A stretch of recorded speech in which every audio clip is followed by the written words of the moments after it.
August 21st, 2019. Memorial of St. Pius X, Pope. A reading from the book of Judges. All the citizens of Shechem and all Beth-millo came together and proceeded to make Abimelech king by the terebinth at the memorial pillar in Shechem. When this was reported to him, Jotham went to the top of Mount Gerizim and, standing there, cried out to them in a loud voice, "Hear me, citizens of Shechem, that God may then hear you. Once the trees went to anoint a king over themselves. So they said to the olive tree, 'Reign over us.' But the olive tree answered them, 'Must I give up my rich oil, whereby men and gods are honored, and go to wave over the trees?' Then the trees said to the fig tree, 'Come, you reign over us.' But the fig tree answered them, 'Must I give up my sweetness and my good fruit, and go to wave over the trees?'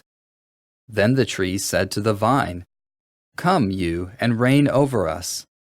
But the vine answered them, 'Must I give up my wine that cheers gods and men, and go to wave over the trees?'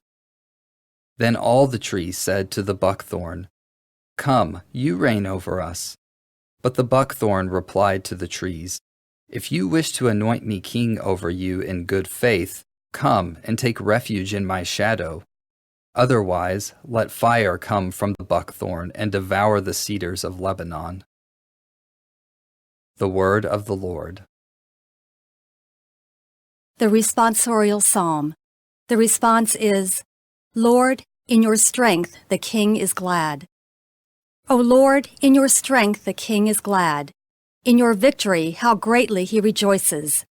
You have granted him his heart's desire. You refuse not the wish of his lips. Lord, in your strength the king is glad. For you welcomed him with goodly blessings. You placed on his head a crown of pure gold. He asked life of you.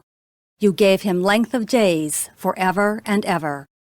Lord, in your strength the king is glad. Great is his glory in your victory. Majesty and splendor you conferred upon him.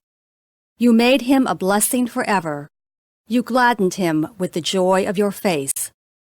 Lord, in your strength the king is glad.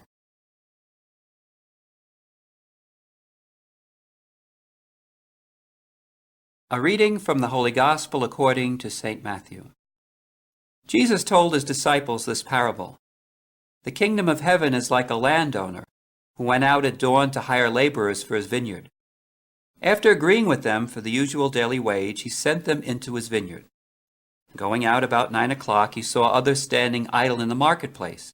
And he said to them, "You too, go into my vineyard, and I will give you what is just." So they went off. And he went out again around noon and around 3 o'clock and did likewise. Going out about 5 o'clock, he found others standing around, and he said to them, "Why do you stand here idle all day?" And they answered, "Because no one has hired us." He said to them, "You too, go into my vineyard."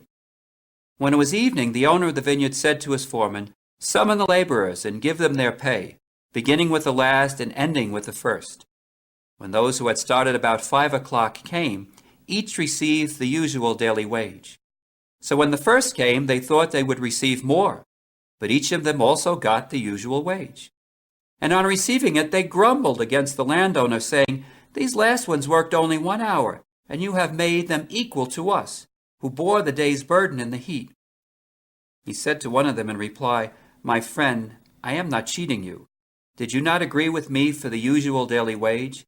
Take what is yours and go. What if I wish to give this last one the same as you? Or am I not free to do as I wish with my own money? Are you envious because I am generous?